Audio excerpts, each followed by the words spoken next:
Muito obrigado. Ora, a incidência ou a presença de práticas mágicas ou referências a práticas mágicas na obra de Camilo Castelo Branco não é algo novo, isto é conhecido. As narrativas que Camilo tece são narrativas onde a prática mágica é comum, de certa forma, e isto não é dizer que nas narrativas de Camilo magia é real, mas simplesmente nas narrativas existem personagens que acreditam genuinamente em magia, muitas das quais, de alguma forma, praticam alguma atividade mágica. Esta observação não é nova, já múltiplos académicos têm feito esforços para uma certa categorização ou exploração destas referências a práticas mágicas na obra camiliana, com alguns diferentes graus de sucesso, um dos quais, que eu gostava de apontar, é Alberto Vieira Braga, que entre 1925 e 1930 publica uma série de artigos, 7 artigos, publicados na revista Guimarães, que é publicada pela Sociedade Martim Charmente, Francisco Martim Charmente, sendo amigo pessoal de Camilo, intitulados Usos e Costumes, Tradições e Bruxaria nas obras de Camilo Castelo Branco, em que tenta apresentar uma catalogação sistemática e coerente de práticas mágicas na obra camiliana.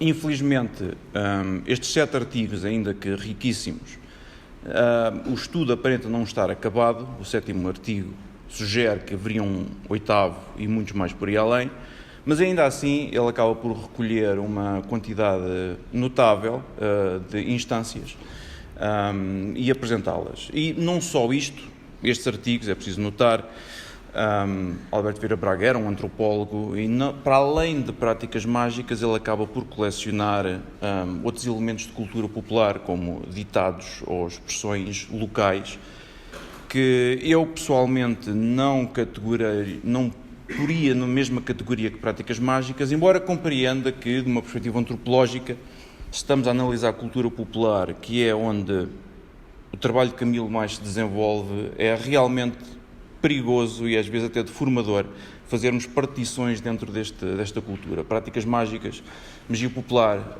religião popular, medicina popular não são coisas que são facilmente separadas umas das outras. Portanto, eu compreendo que Alberto Vieira Braga tenha feito uma coletânea bastante mais extensa do que outro investigador faria. Assim sendo, tendo esta base de dados já realizada, para tentarmos compreender a posição de práticas mágicas e o que é que isso nos diz, não só das narrativas de Camilo, mas de Camilo em si próprio enquanto autor, eu vou recorrer a esta base de dados que cobre as seguintes obras. Não são muitas, principalmente a comparar com a vastíssima obra camiliana, e contabilizando todas as que são mencionadas por Vieira Braga, também não são assim muito extraordinários os números. A obra onde encontramos mais referências é na Eusébio Macário, que eu pus ali entre parênteses, porque Eusébio Macário, para quem não sabe, é uma novela sobre um boticário, e como tal existem várias referências ao que se poderá chamar medicina popular. Novamente, não é fácil distinguir medicina popular de magia popular. Eu pessoalmente faço essa distinção, mas marquei ali simplesmente porque realmente é uma obra onde muita desta informação é possível ser recolhida. Assim sendo, excluindo Eusébio Macário, temos um total de 30 instâncias. E agora, estes números obviamente não nos dizem nada. Agora convém temos de ter alguma espécie de método para daqui extrair alguma espécie de informação. Agora, um dos problemas que há em estudos históricos, alguns estudos históricos e alguns estudos antropológicos, muitos destes tratam o tópico da magia ou a categoria de magia como uma categoria opaca ou semi-opaca, que é simplesmente preenchida por o que se pode chamar de superstições ou pensamento pré ou não racional. E a utilização de uma categoria como esta, basicamente, no fundo, não nos diz absolutamente nada sobre magia. Podemos encher esta categoria de várias práticas que nos parecem estranhas ou dissidentes ou separadas do que nós podemos chamar prática ortodoxa religiosa ou prática racional científica, podemos depositá-las na categoria de magia, só que isso não nos diz nada sobre a magia, nem sobre o lugar dessas práticas, nem qualquer sociedade ou tempo.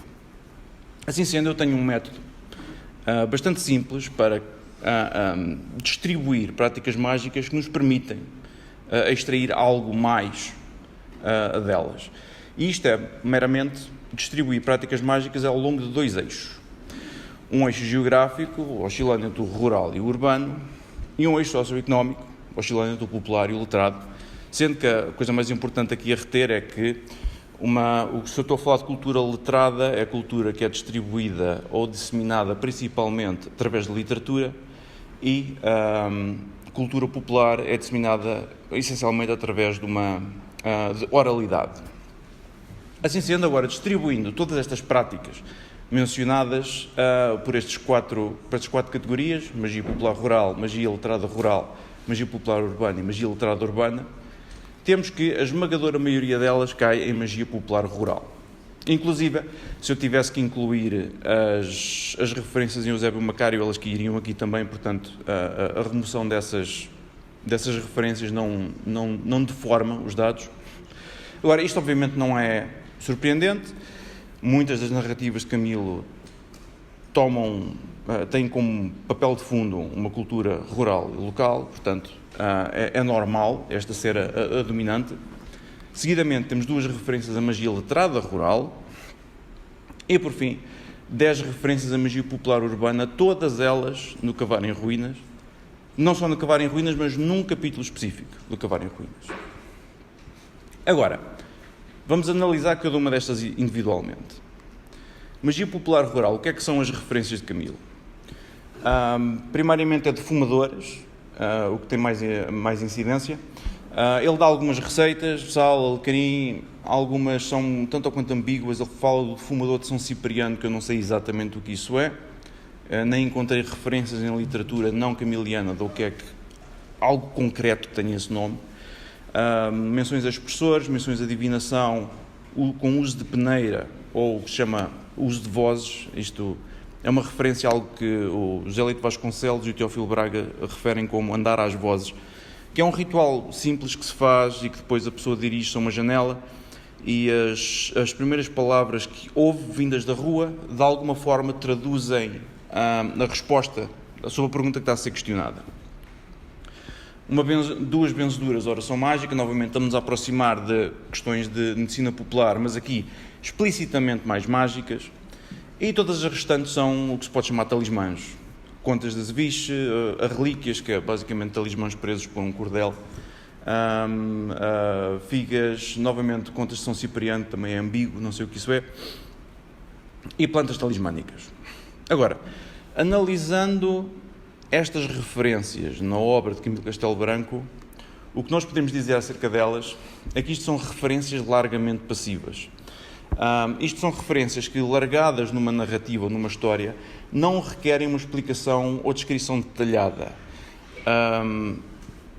Qualquer leitor, quando se uma figa de azeviche é mencionada, não tem que haver necessariamente uma explicação nem teológica, nem cosmológica, nem uma descrição detalhada do que é uma figa, do que é um talismão, do que é um defumador. Isto é algo que o leitor poderá apreender com relativa facilidade e que meramente ajudam a Camilo a traduzir um certo ambiente intelectual e religioso particular e contextual. Seguidamente, magia popular urbana. Como eu disse, isto aparece no Cavar em Ruínas, no capítulo Mefistófeles e Maria Antónia, que, segundo me parece, isto é derivado de um processo de Inquisição. Eu ainda não consegui encontrar este processo. Creio que é da Inquisição de Coimbra, se o Camilo está a ser honesto. E, basicamente, as práticas mágicas descritas neste capítulo são práticas históricas detetáveis em documentação inquisitorial entre o século XVI e século XVIII.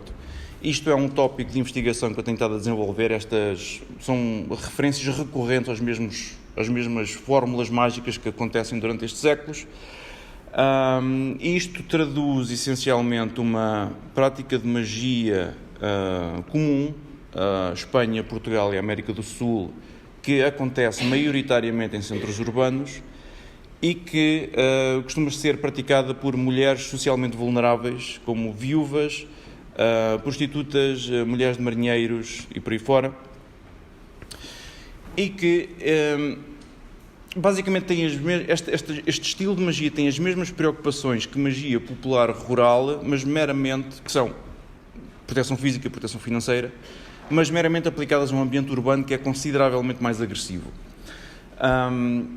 Estas práticas não podem ser consideradas como sendo anticristãs ou de alguma forma separadas da Igreja Católica, pois elas estão inteiramente dependentes da realidade do céu, purgatório e inferno, como apresentado pela cosmologia católica, pois elas funcionam por um intermédio de mediação, de petição a santos, almas no purgatório e diabos.